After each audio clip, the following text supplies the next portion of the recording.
Ok? Estamos de volta para concluirmos aqui o tópico 3. Falamos já sobre o subtópico 1, que é o próximo, e temos agora o subtópico 2. Ajudar ao próximo não salva, mas é algo que deve ser feito por quem é salvo. Certo? É totalmente o contrário do que diz alguns movimentos religiosos, certo? Que você vai acumular bons karmas se você ajudar o máximo de pessoas possível, certo? Com bens materiais, com alimentos, seja lá com o que for, certo? Não é isso. A vida cristã não é isso. Ajudar ao próximo não salva, mas é algo que deve ser feito por quem é salvo. Se você foi salvo, foi alcançado por Cristo, você tem a obrigação de ajudar o seu próximo, de ajudar a quem está em necessidade, certo? Nesta parábola, Jesus não quer afirmar que o samaritano pudesse alcançar a salvação por causa da sua beneficência e de sua atitude amorosa. Jesus apenas está respondendo a pergunta formulada pelo professor da lei. É importante salientar que fazer a obra de caridade não leva ninguém à salvação, certo? Contudo, os verdadeiros filhos de Deus são feitos para as boas obras, isto é, as realiza naturalmente. Vamos ver aqui Efésios 2, 10, né?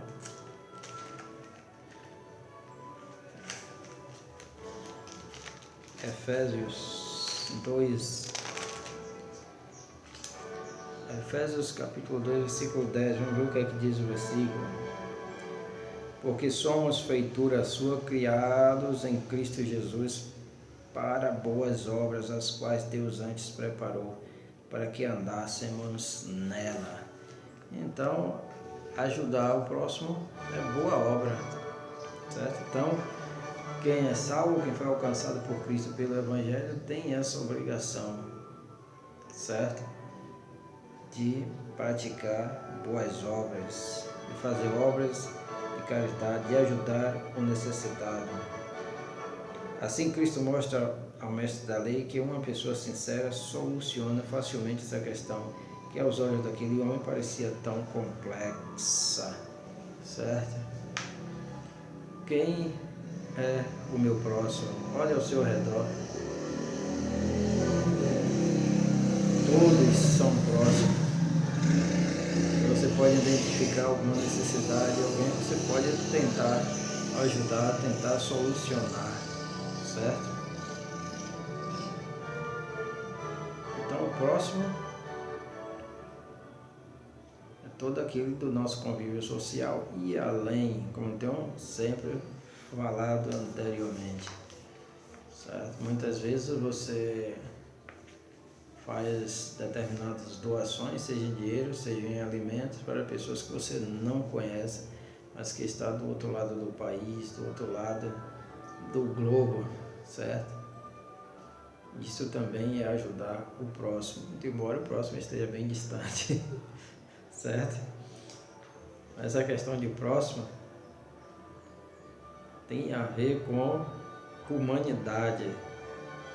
O próximo é todo aquele que é humano como nós, que são seres humanos, certo? Então esteja perto ou esteja longe, é próximo, porque são seres humanos como nós, certo?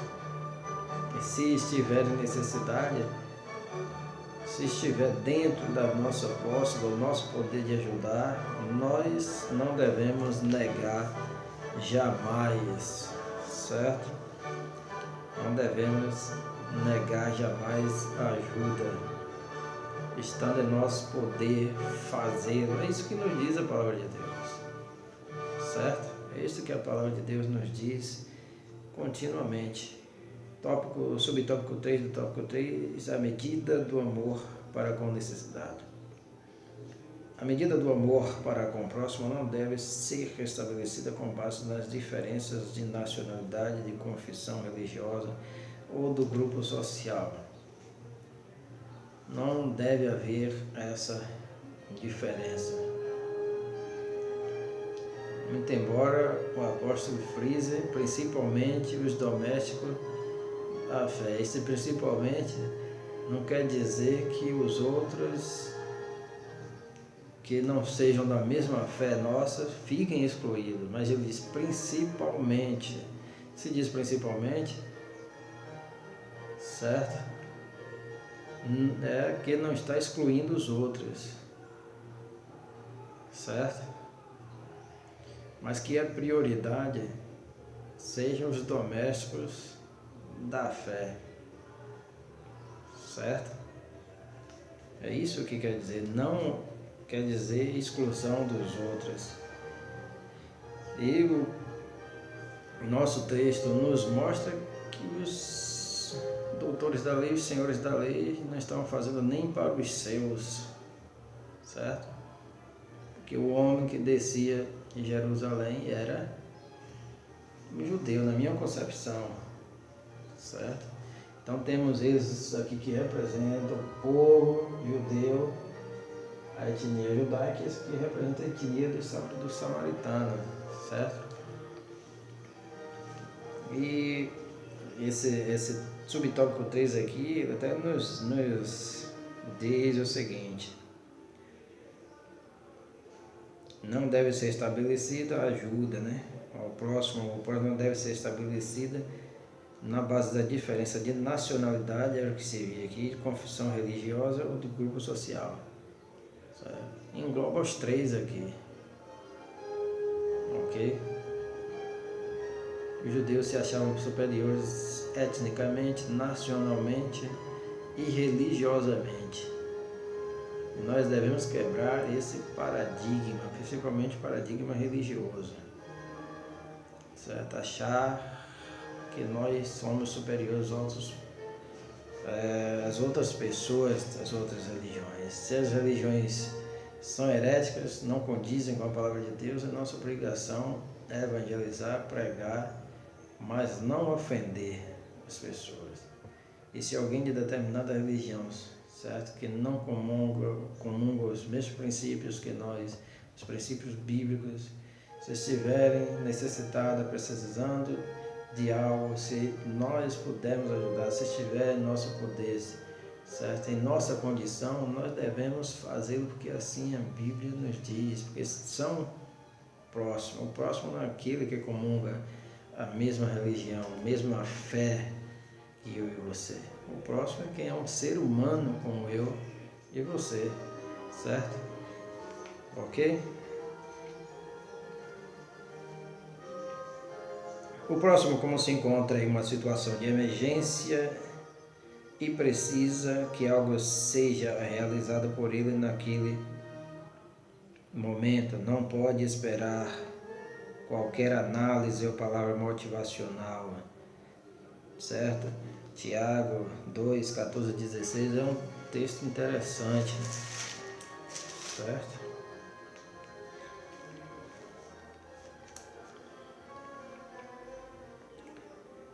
Que proveito há, meus irmãos, se alguém disser que tem fé e não tiver obras, porventura essa fé pode salvá-lo? Se o irmão ou a irmã estiverem nus e tiverem falta de mantimento cotidiano, e algum de vós lhe disser, ide em paz, apresentai-vos, fartai-vos, e não lhe derdes as coisas necessárias para o corpo, que proveito há nisso?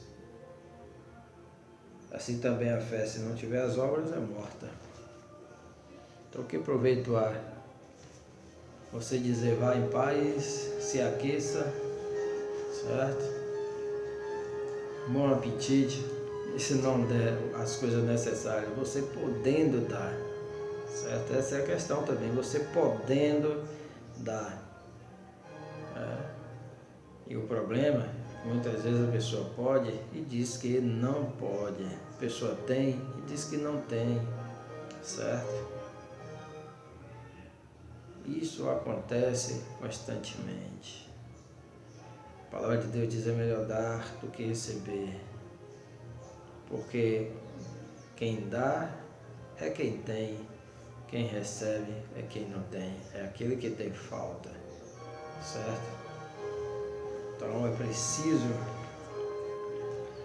que nós estejamos atentos a isso, a essa situação, em nome de Jesus. Sendo o próximo o doutor, o doutor da lei perguntando quem era o próximo dele, na resposta de Jesus,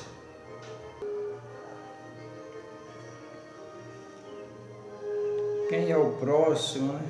É o subtópico 4, sendo o próximo. É aquela questão que falamos anteriormente. O doutor da lei havia perguntado quem era o próximo, né? Já adiantamos essa questão aqui. E o próximo era justamente o benfeitor, e que era o samaritano, certo? E o doutor da lei não gostaria de ter ouvido isso. Principalmente quando Jesus disse, haja de maneira semelhante a ele. Haja da mesma forma, da mesma maneira. Certo? Você dizer para alguém que odeia outro, para agir da maneira como aquela pessoa que odeia haja, certo? É sinceramente algo fora do comum, certo? Algo que a pessoa jamais gostaria de ouvir. Tá entendendo? A questão colocada pelo doutor da lei não continha nenhum interesse ou compromisso em ajudar de verdade. Na indagação de Jesus, já a indagação de Jesus forçava-o a pensar acerca dessa obrigação, ou seja, haja da mesma maneira que o samaritano agiu, certo? Você o odeia, você o considera gentinha, o considera polvinho, o considera indigno, o considera impuro, mas é preciso que você reconheça que ele está agindo de acordo com a palavra. É preciso que você reconheça, tenha a hombridade de reconhecer que é uma pessoa que está agindo de acordo com a palavra, de acordo com a Bíblia, de acordo com os escritos, de acordo com as Santas Escrituras, certo? Será que custa reconhecer que determinada pessoa que você não gosta, que você não é com a cara, certo? Será que é difícil você reconhecer os seus talentos, as suas capacidades? Será que é difícil você reconhecer que ele é uma pessoa realmente que tem Deus na vida? Hein? Será que é difícil? Mas é isto que Jesus está dizendo para o doutor da lei, o sábio da lei, certo? Para o pregador da palavra, cheio de empáfia, cheio de orgulho de si, cheio de orgulho da sua nacionalidade, cheio de orgulho da sua etnia, cheio de orgulho da sua pureza étnica e racial. Haja da mesma maneira, haja como ele agiu, reconheça. É necessário que você reconheça que tal pessoa que você odeia, que você não gosta, que você não tem afinidade, que você acha que é impuro, que você acha que é herético, que você acha somente, você acha que é. Tá entendendo? É necessário que você reconheça que ele tem Deus na vida, que ele prega a palavra, a verdade, mas ele pratica a verdade. Ele não somente fala da verdade, não somente prega, mas ele faz, ele vive, ele age conforme aquilo que prega, aquilo que diz, aquilo que fala. Será que é difícil reconhecer isso? É isso que Jesus está dizendo, haja da mesma maneira, certo? Sendo o próximo. E o que Jesus também está dizendo é: seja um benfeitor. Muita gente apenas está querendo receber, certo? Benesses e benefícios, mas Cristo está dizendo aqui: seja um benfeitor para a humanidade, seja um benfeitor para o seu povo, seja um benfeitor para os que estão além, seja um benfeitor para a humanidade, certo? Seja um patrocinador de coisas boas, um patrocinador dos bens para ajudar a outro. É isso que Cristo está dizendo, ok? E aqui eu encerro esta minha mensagem. Muito obrigado, Deus abençoe, fiquem com Deus e Cristo Jesus os abençoe a todos grandemente e poderosamente, ok? Amém.